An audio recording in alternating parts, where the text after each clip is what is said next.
ওসমান হাদির হত্যার বিচারের দাবিতে স্বরাষ্ট্র উপদেষ্টার বাসভবনে স্মারকলিপি প্রধানের জাস্টিস ফর হাদি মিছিল নিয়ে বের হয়েছে ছাত্রদল।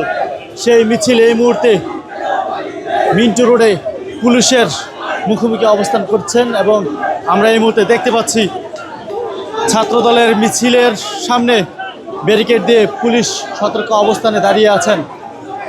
এই মুহূর্তে ছাত্রদল ও পুলিশ মুখোমুখি অবস্থানে এবং ছাত্রদল বিশাল একটি মিছিল নিয়ে কিন্তু স্বরাষ্ট্র উপদেষ্টার বাসভবনে রওনা দিয়েছেন জাস্টিস ফর হাদি মিছিল নিয়ে।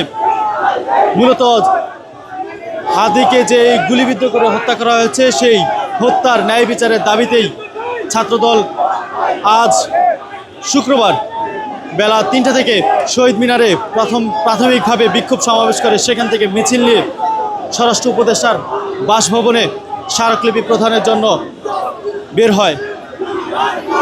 ঢাকা বিশ্ববিদ্যালয়ে বিভিন্ন পদ প্রদক্ষিণ